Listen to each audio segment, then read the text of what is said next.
Hi, everyone. Oh, hi, everyone. So it's 8:30, and we're going to get started with this week's live training. We're going to be talking about the critical link between sleep and weight loss tonight. So a lot of men that I talk to are having trouble sleeping. Some people are having trouble falling asleep. Some people are having trouble staying asleep. They're waking up every hour. They're waking up 2 or 3 times a night.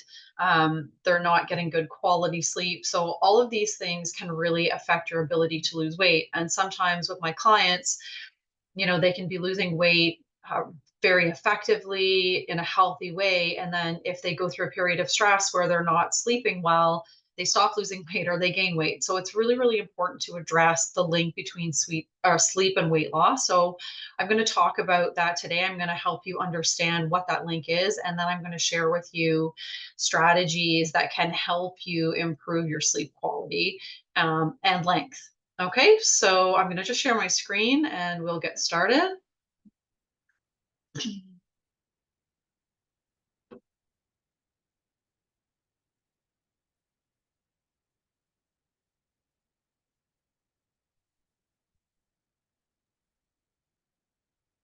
What's going on here? Sorry, as usual, a couple technical difficulties here. There we go. Actually, just give me 1 second here. I'm just going to move the Facebook over here so if people leave comments that I can see them.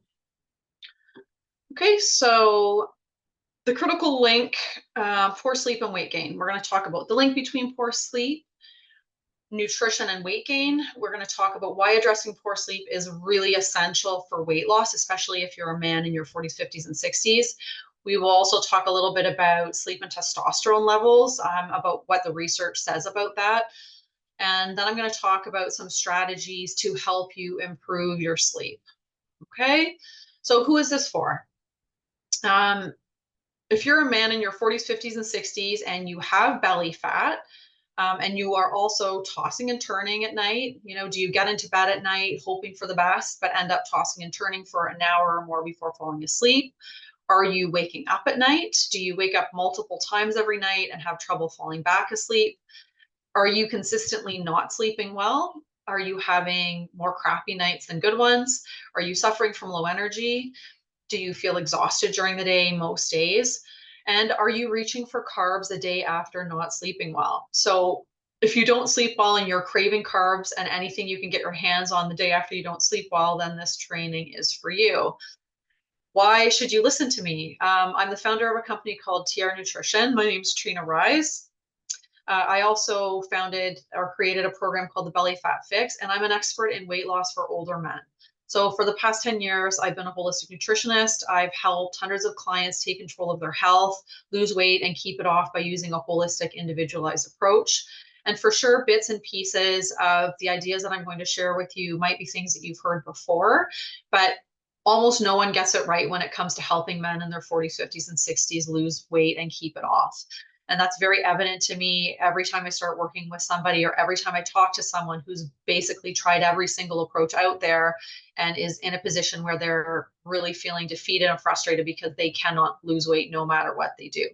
So I'm really, my mission is really to transform the way that men look at losing weight and being healthy. It definitely goes against the grain. It goes against the norm of what's being propagated by the diet industry. But really what I want to do is show you how to finally achieve sustainable weight loss for life. And before you make up your mind that you are unable to lose weight, before you make up your mind that nothing is ever going to work for you, please try and keep an open mind and listen to this training and other trainings that I do, just so that you can understand that actually there is a better way and that you're probably not dealing with the root cause of your weight gain in the first place, and that's probably why you're having trouble. So what is the link between sleep and belly fat? Well, it's hormones. So 4 things that are really keeping your weight stuck if you're a man over 40 and you're trying to lose weight are muscle mass, hormones, metabolism, and inflammation. And the thing we're going to talk about tonight is hormones, because what not getting enough sleep does is really mess up your hormones. So poor quality sleep equals unbalanced hormones. And we're talking about all kinds of different hormones. We're talking about things like testosterone. Not sleeping enough decreases your testosterone. Not sleeping enough or having good quality sleep will give you insulin resistance. Even one night of poor sleep can increase insulin resistance. And we'll talk a bit about what insulin resistance is a little later on in the training. It will increase your insulin levels that are circulating in your blood. It will also increase your stress hormone cortisol. It will increase a hormone called ghrelin, which is a hormone that makes you feel hungry. So that's not good. So if you ever have a crappy night's sleep and you feel like you're really hungry the next day and all you want to do is eat, that's why. It's actually a hormone that's been increased in your body. And then there's another hormone called leptin, which makes you feel full. And when you don't get enough sleep, it actually decreases. So those are the hormones that are unbalanced if you're not sleeping well. So we'll talk about testosterone first, because I know that's probably on most everyone's mind. Obviously, you guys are men, you want your testosterone levels to be high. So what does the research say? Studies have actually shown that a week of less than 5 hours a night of sleep is linked to a 15% decrease in testosterone levels in healthy young men. So that's really significant. 15% is a lot. Symptoms of low testosterone are things like lower levels of lean muscle mass, which makes it harder to lose weight, belly fat, erectile dysfunction, fatigue, decreased sex drive, irritability, and depression. And also, if you're carrying belly fat, you have lower testosterone anyway. So belly fat equals lower testosterone, and lower testosterone equals belly fat. So it is a vicious cycle. So if you add on top of that, not getting enough sleep and your testosterone being decreased 15%, it's just not a great combination. So you want your testosterone to be as high as it possibly can be. You're already at a disadvantage if you're carrying extra weight. So getting sleep is really important. Okay, the next hormone that's really important is insulin. And if you have stubborn belly fat and you can't lose it, you have some level of insulin resistance. And poor quality sleep equals insulin resistance as well. So you really have to get good sleep to sort of tip the balance in your favor when you're trying to lose weight. So I'm going to explain a little bit about how insulin works, just so that you can understand what's happening in your body. You can take a look at this picture or this graph. Well, it's not a graph. It's a picture. So this is a cell. The yellow things are cells, and this is the insulin receptor. So what happens is you have insulin. It's released when you eat anything that causes your blood sugar to be raised, which is everything. Everything causes your blood sugar to go up a little bit. So this insulin here, it fits inside like a key. So insulin is basically the key that unlocks this channel to let sugar into your cells. And that is really a basic explanation of how your metabolism works. You eat food, your blood sugar goes up, and then that sugar has to get into your cells so your cells can make energy. Okay, and insulin is really the key that unlocks the cell so the sugar can get in. So the more efficient your cells can use the sugar in your blood, the more powerful your metabolism will be. Insulin resistance and slow metabolism are exactly the same thing.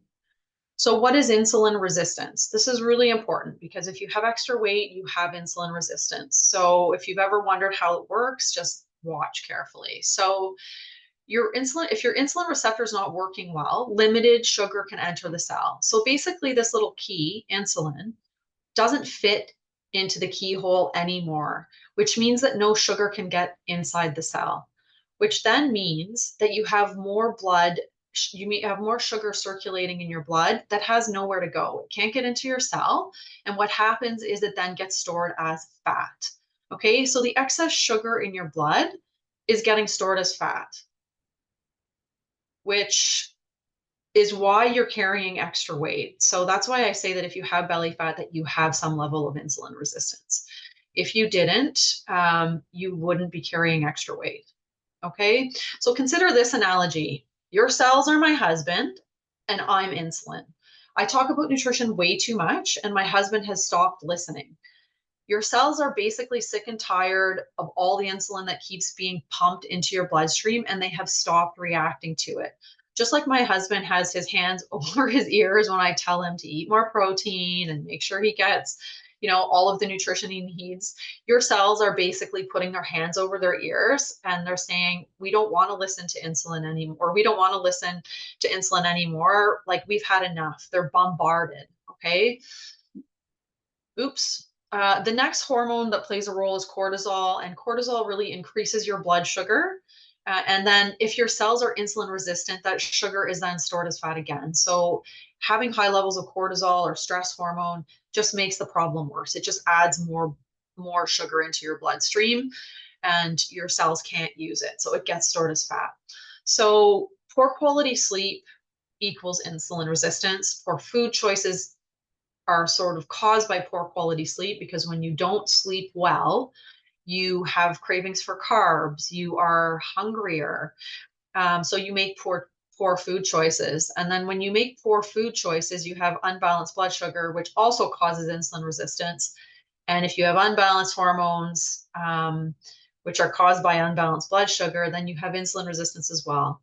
And insulin resistance also equals poor quality sleep. So as you can see, it's just kind of a mess, right? Everything affects everything else. So if you have poor sleep quality, you're going to have insulin resistance. If you have poor food choices, you're going to have insulin resistance. If you have unbalanced blood sugar, you're going to have insulin resistance. And unbalanced hormones also cause insulin resistance. And then, not only does poor quality sleep cause insulin resistance, but insulin resistance causes poor quality sleep. So the main reason why my clients lose weight and keep it off is because they learn what to eat, how to eat, and when to eat to reverse insulin resistance. And if you want long lasting weight loss and optimal health, insulin resistance really has to be dealt with. And you need to deal with the problem holistically. And dealing with the problem holistically means dealing with things like poor sleep, poor quality sleep, because poor quality sleep is contributing to this very basic root problem that is causing you to be overweight.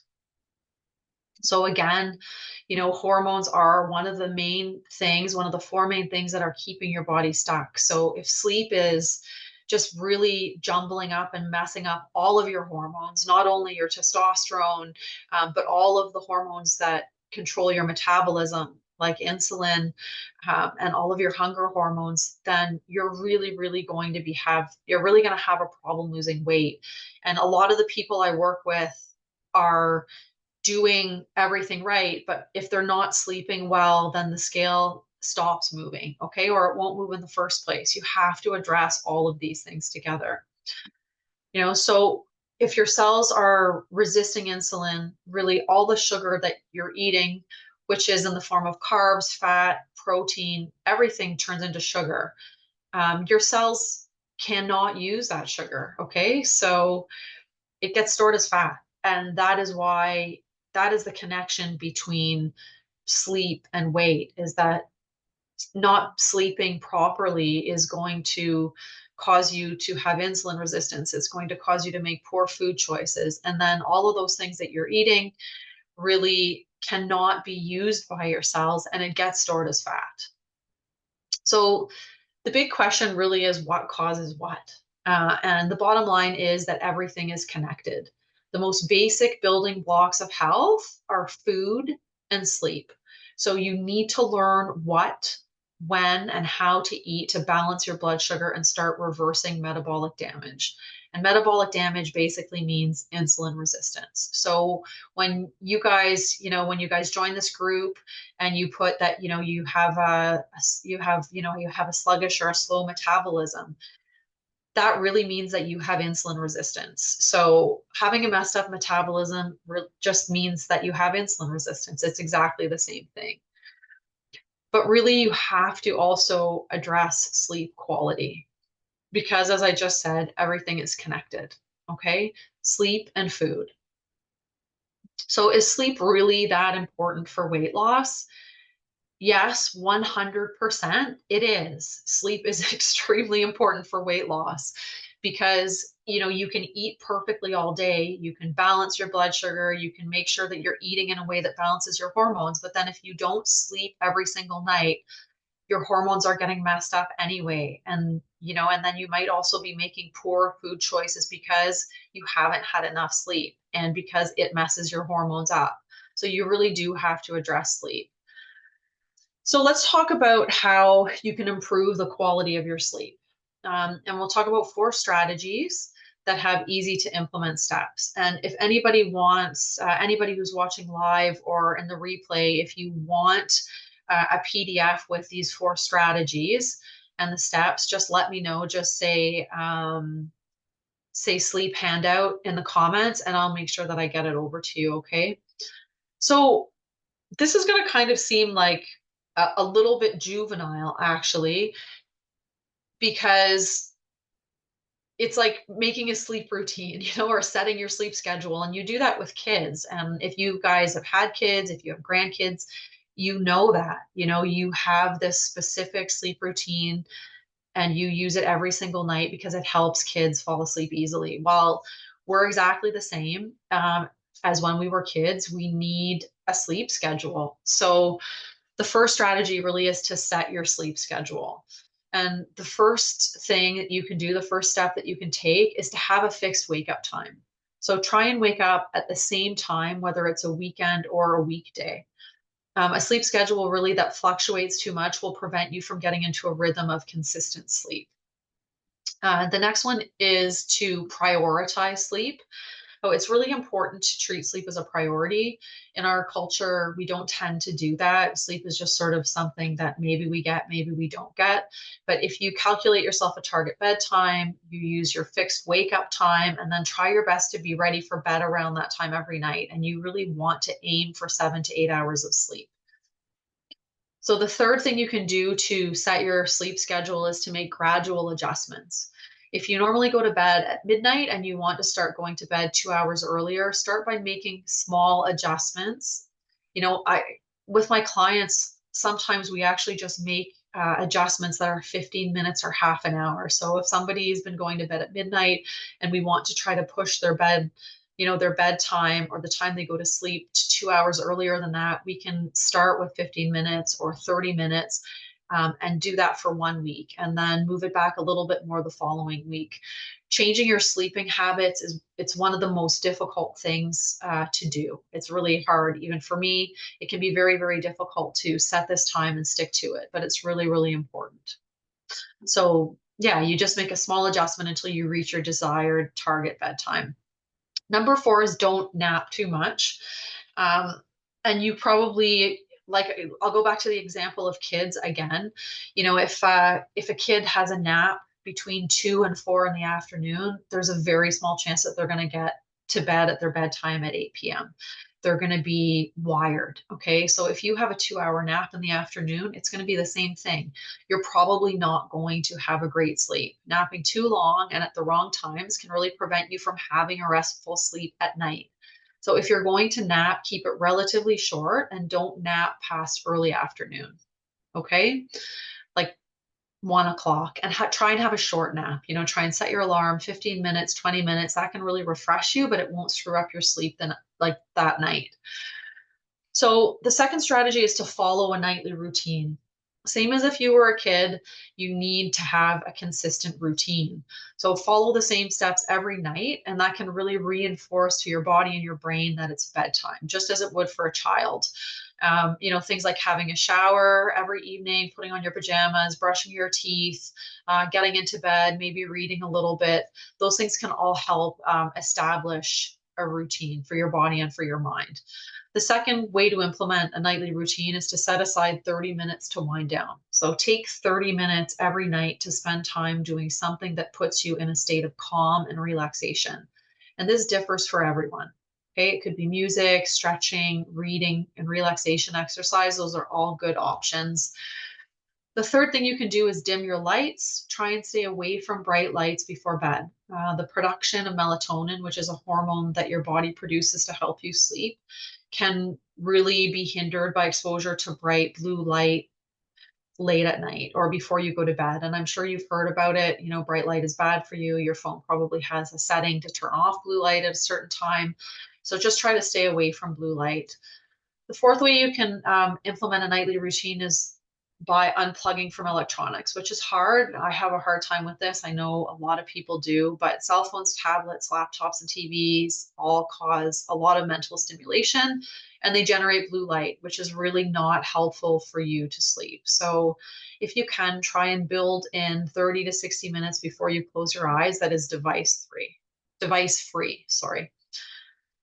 Um, Number five is use relaxation methods. So sometimes focusing on falling asleep makes it really hard to fall asleep.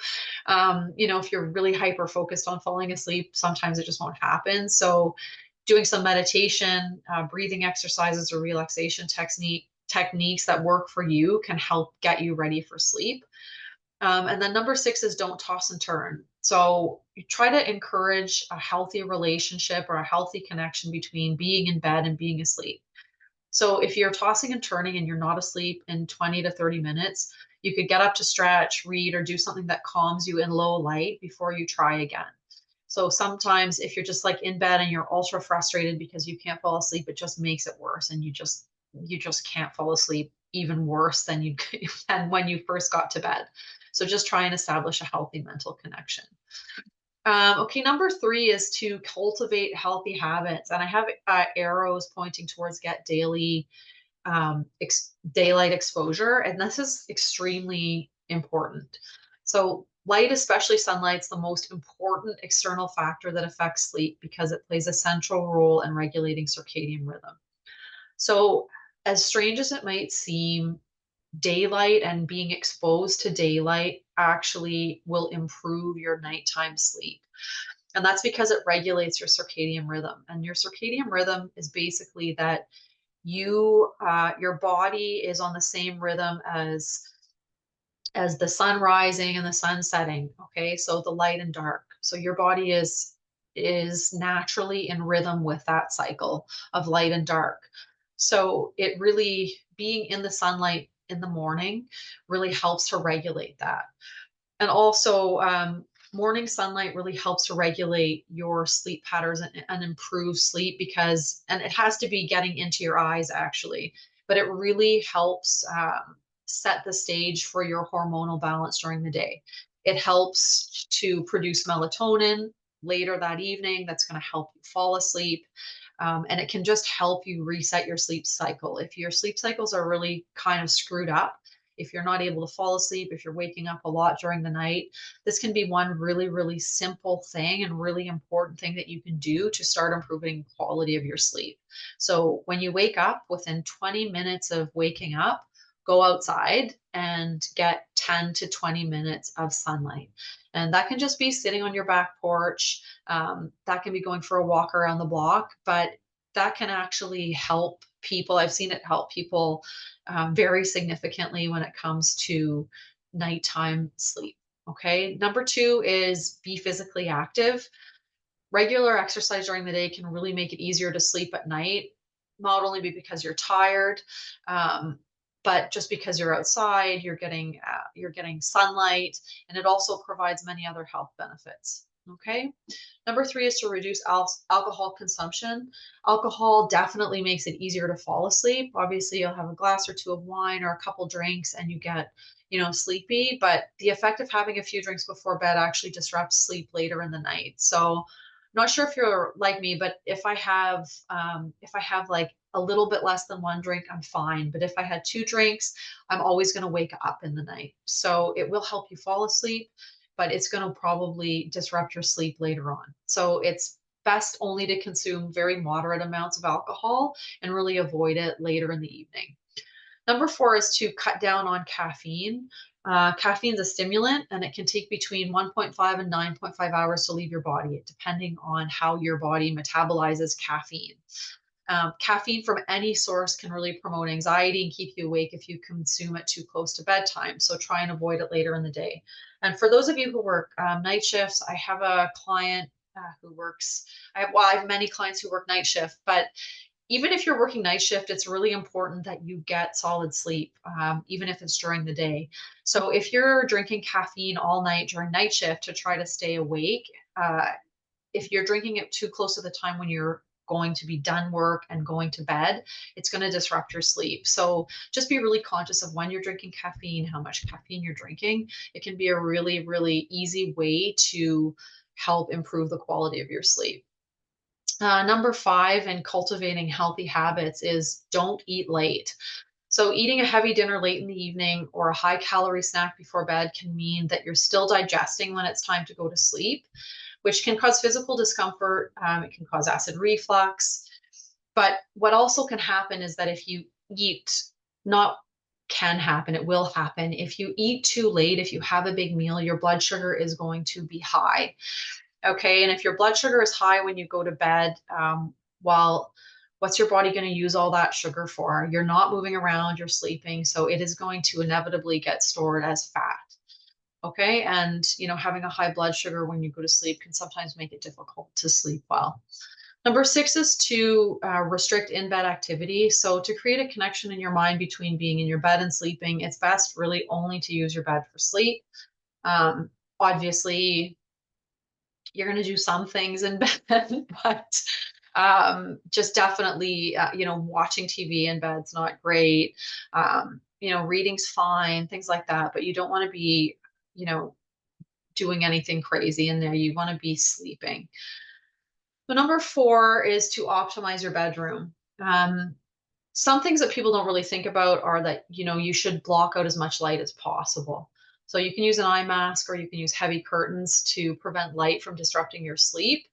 And, any devices that produce light, like an alarm clock or something like that that's beside your bed that's producing a lot of light, you're probably going to want to cover it or turn it off. The sleep, even though you can sleep with the light on, it will disrupt your sleep. It's not good for your sleep quality. Number two is to set a cool yet comfortable temperature. So doctors recommend keeping your bedroom between 15.6 to 19.4 degrees Celsius for the most comfortable sleep. And I didn't actually look up the Fahrenheit version of that, but I'll put it in the note after when I make a post for this training. So but really you want it to be cool. You want it to be cool enough that you have to put a blanket on. You don't want to be sweating in the night. That can really affect your sleep. You sleep better, your body responds better to a cool temperature in the bedroom. Number three is to drown out noise. If you tend to wake up as a result of every single noise, it might be beneficial to use a white noise app on your phone or even a small fan to drown out noise. I personally do this. I don't sleep very soundly. I used to when I was younger, but after I had kids, I wake up like to every single little sound. So I use just a fan in my room. Sometimes I use earplugs as well, but they're not necessarily comfortable for everybody. Not everybody likes them. Number four is have a comfortable mattress. If you're sleeping 8 hours a night, you spend 56 hours a week in your bed. So just make sure that you have somewhere comfortable if possible so that you can have a restful sleep. Number five for optimizing your bedroom is to banish the TV. So again, we talked about this. The light that emanates from TV prevents your body's internal clock from regulating sleep properly, and the motion and sound keeps your mind stimulated. I know for myself, like if I watch anything violent before bed and my stress response is stimulated, I have a hard time falling asleep. So either keep the TV out of your bedroom or make sure that you turn it off 30 to 60 minutes before bedtime. Number six is to eliminate clutter. Your bedroom doesn't have to look obviously like, perfect or like it's a hotel room, but it should be neat and tidy. Sometimes a disorganized space can really prevent you from relaxing and distract you from falling asleep. So, dealing with your sleep and what you eat really can transform your body and your health so that you can lose weight for good. It's These two things are extremely important, and you need to focus on both of them if you want to lose weight and you want to keep it off for good. So you can do that by, well, all the things we just talked about, you can do to help sleep better. But when it comes to food, you need to choose the right food. You need to lose weight the right way. So food that balances your blood sugar, whole foods combined in the right way will keep your blood sugar stable and will help to reverse insulin resistance. Food that balances hormones like testosterone, because cortisol and metabolic hormones like insulin are really balanced by the food that you eat. Food that maintains muscle mass. Men really need to learn what foods to eat and when to eat them to maintain muscle mass. It's extremely important. So, what older men need for sustainable weight loss? By changing how, when, and what you eat, you can influence how your body responds to food so that you balance your hormones, you power up your metabolism, you reduce inflammation, and most importantly, you need to maintain your muscle mass. And I can't emphasize that enough. Most diets that guys are on are really restricting calories. And so when you lose weight on a traditional diet where you're restricting calories, not only are you losing fat, but you're also losing muscle mass. And the problem with that is when you gain weight back, you're gaining back fat, you're not gaining back muscle. So the more diets you go on, the more times you lose and gain back on diets, the smaller the percentage of your muscle mass. And that's why you get to a certain point and you just can't lose weight because things have gotten pretty screwed up. So when you learn how, when, and what to eat, really the weight will start coming off and it will stay off. You really don't have to starve yourself to lose weight. These are some of the things that my clients eat on, in my program, and some of the things that I eat as well. This, I think, was from my birthday dinner. You don't have to completely cut out carbs. You can have some rice, you can have some potatoes, you can have solid meals. You do not need to starve yourself to lose weight. That's just not true. It's a lie propagated by the dieting industry. You don't have to starve yourself. So, I have created this program, the Belly Fat Fix. It was 12 weeks. I've changed it to 16 weeks.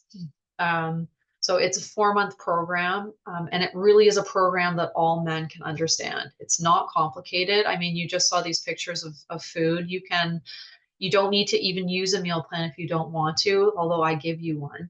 But you can just eat the food that you normally eat, that you want to eat, and still lose weight. Okay. It's simple, it's straightforward, and it's sustainable.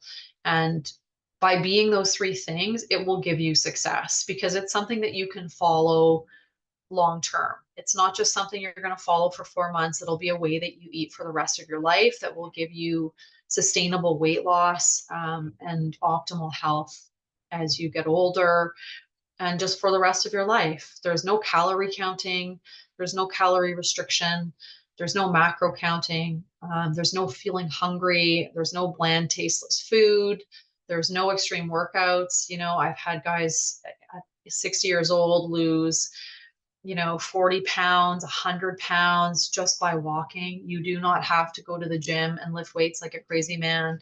You just need to get some physical activity, some daily movement, some walking. And you don't have to eliminate entire food groups. This is not keto. As you saw in those pictures, you can still have rice, you can still have some potatoes. Obviously, it is lower carb just because when you're dealing with things like hormonal imbalance and trying to reset the body, it's really, really important to not overdo it. So, but at the end of the day, it's a very, very simple approach and anybody can do it. It doesn't matter if you don't cook. It doesn't matter if you have a family. It doesn't matter if you're preparing all the meals by yourself. I have men in the program who haven't turned on the stove for 5 months and they've still lost 40 pounds. So there are ways around every single situation. And it's really step-by-step guidance from me. So no matter what your situation is, no matter what you need, I will guide you the whole way through. And that's whether you can cook or not cook, whether you want to use a meal plan or not use a meal plan, whether you work night shift, whether you work day shift, whether your wife's cooking all the food, whether you have kids, it really doesn't matter. You'll get step-by-step guidance and a personalized approach. It's not some cookie cutter personalized approach either. It's really me taking, a deep dive into what you need, how many diets you've been on. Uh-oh, someone just said that there's no sound.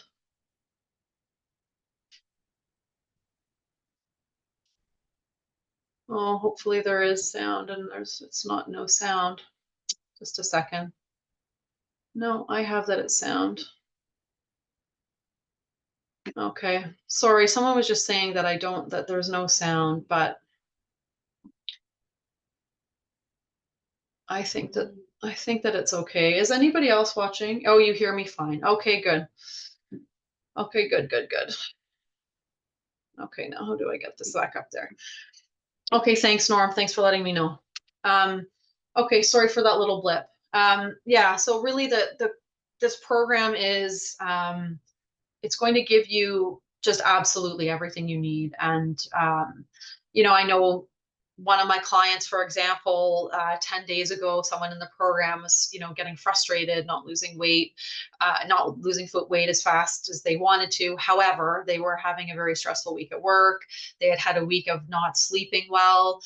So like I mentioned earlier, sleep can really, really, really affect weight loss. This is somebody who had been losing 2.5 pounds or 3 pounds every week since we had been working together. And then all of a sudden had gained weight back and hadn't changed anything, hadn't changed any of the eating plan, was still eating the exact same things, still had the same amount of exercise. But what changed was they were not getting good sleep. They were having 4 or 5 hours. It was broken. They were having high stress and they started gaining weight back. So in this kind of case, I really, he was then sending me every day pictures of breakfast, lunch, and dinner, for a whole week, just so that I could make sure that he was, eating the way he should. And of course he was. And then, at that point, we really start spending time dealing with getting better sleep. So what are the things that he could do to, get a better or a good night's sleep, which is adding some supplements in that can help with stress, adding some supplements that can help with sleep, and really starting to fine tune what he was eating so that we could make sure that he's getting the results that he wants. So that's what I mean by personalized approach. That's what I mean by personalized meal planning. I mean, yes, at the beginning of the program, I definitely make everybody a meal plan, but that can change. That could work for a month or it could work for 6 weeks and then it can stop working. And at that point, then I really reassess what is happening and we change accordingly. So the program is just really thorough. It's unparalleled, really, support from me all the way through. And I give lots of accountability. I want however much accountability really people need. So if you need me to check in with you every single day, like I just said, my client was sending me pictures of his meals 3 times a day. Sometimes, many of my clients are doing that just to make sure they're on the right track. If you need to, send me a food journal every day so that I can take a look at it, or just because just writing it down helps you to be accountable to me, then that's what I do. Really it's whatever people need. So that's the personalized approach. And the community of guys that are in the program are fantastic. I mean, there's lots of joking, there's lots of laughing, and we have a lot of fun. And really at the end of the day, you get results because you have my help, 24 hours a day, 7 days a week. You can use a private Facebook group. You can send me a message and I'm going to answer you, and I'm going to make sure that whatever you're doing or whatever issues you're having are dealt with in good time. So this was a guy who encouraged me or inspired me to create the belly fat fix. This is my best friend David, and as you can see here, he was in his 50s and he was gaining a lot of weight, and we got him sort of healthy and at a healthy weight that he's maintained ever since. And then there are clients who have to lose a lot of weight. Like this is Dan, and he lost 100 pounds over a year. So it was a longer road for him, but anything is possible. Dan's 60 years was 60 or just under 60 when he started working with me. And he's, like I said, he lost 100 pounds and he never went to the gym. He just walked. So no matter what position you're at, no matter what age you are, it really is possible to lose weight, but you have to deal with your weight in a holistic way. You need to deal with sleep. You need to deal with what food you're eating. You need to deal with other things as well, like stress and digestion and just all kinds of stuff. So what I do is really bring it down to the basics and fix your body at a very, very basic level and fix the root cause of why you have the weight in the first place. And, part of that reason can be what if you're that, or sorry, part of the reason can be that you're not sleeping well. But sometimes, and I've had a client who, when he fixed his nutrition, he went from 10 or 20 years, I can't remember how many now, at least 10 years of not sleeping well, never being able to fall asleep, not being able to sleep through the night, waking up every hour or two to sleeping like a baby. Now he sleeps, he puts his head on the pillow and he sleeps well every single night. So it's all related, it's all connected. When you start making changes, what we start with obviously is food first. I fix what you're eating. We really, really focus on your nutrition. And then as time goes on, we start tweaking all of the rest of it, because you cannot make every single change at once. You have to make changes gradually. So we just bring it back to the basics, and I'm with you for those 4 months or longer if need be, to just really bring your body back into balance so that you can lose weight, you can keep it off for good. Okay, this is just, yeah, weight loss doesn't have to be painful. This is just something that one of my clients wrote, who's also 60 actually. And he had trouble at the beginning too, because things were not moving quickly. And what you have to understand is that when you're rebalancing your body, when you're dealing with insulin resistance, like we talked about earlier, it can sometimes take between 6 to 12 weeks for you to completely reverse insulin resistance. So that doesn't mean that you can't lose weight before that happens, but it means that it can take time. It's not a fast process. It's not going to be like some crash diet you went on where you lost, 10 or 15 pounds in a week or 2 weeks. That's not the way this approach works, because this approach is really, it's it's really putting your health first, and it's really making sure that you lose this weight properly so that you lose it once and you never have to lose it again. Okay, so that's it. And as always, you guys are welcome to book a free Zoom call with me. I'm happy to talk to you about why you can't lose weight, why everything that you've been doing to lose weight is not working. And yeah, just even if you just want somebody to talk to about how frustrated you are, because I can help give you some insight. And I can also, even if you don't want to work with me, give you some strategies that you can start using right away to help you lose weight. Okay. And that's it. We're going away for the weekend. So I'm going to hop off now and start packing, because I have not done that yet. So it's been great to talk to you guys about the link between sleep and weight loss. Hopefully, I feel like it maybe was a little bit confusing, but if it was, please put the replay up and you can watch the replay again. But what's really important to understand is that all things are connected when it comes to weight loss. The link between sleep and your weight is really hormones. And hormones are one of the things that really keep men stuck.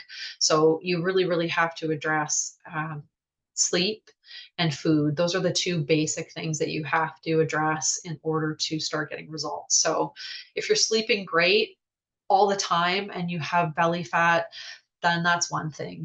Then really it's a simple thing, which is just to fix your nutrition, and you'll probably start getting pretty consistent results when it comes to weight loss. But if you are not sleeping well and you have belly fat, then it can be a little bit more complicated. Sometimes the sleep has to be addressed for you to lose weight, but also sometimes when you address the nutrition, the sleep will get better. So just understand that it's a process. Everything's interconnected. You really have to address all of these things sometimes in order to get sustainable weight loss, especially if you've been on tons of diets. Like if you've been on, I don't know, 10 diets over the last 10 years and you've lost 20 pounds or 20 kilos, gained it back, lost it, gained it back, lost it, gained it back, then you've messed up your metabolism. Your hormones are a mess. Your muscle mass is way lower than it should be. There are a lot of things that have to be considered. And those are all of the things that I really, really fix when I work with my clients. I make sure that everybody gets really individualized attention and we figure out what is wrong with you, how we can fix your issues, and what we can do to sort out all of your problems. Um, so, yeah, please, if you want to talk to me more about your individual issues, hop on a call with me, send me a message in Messenger. I'll put all the links in the replay post for this training. And you can also always send me an email. But I'm always happy to talk to anybody. I just want you guys really to understand that you don't have to carry around all this extra weight forever. You don't have to keep doing a bunch of crappy diets that don't work, that you can really get sustainable weight loss and take control of your health without having, without it having to be painful, with you being able to just eat regular food, be happy, not go crazy at the gym, and just feel good. You should be feeling good when you lose weight. You shouldn't be feeling like crap. You should be feeling better if you're doing it the right way. So that's it. Any questions you have, you can always put in the comments, okay? And yeah, I will see everybody next week.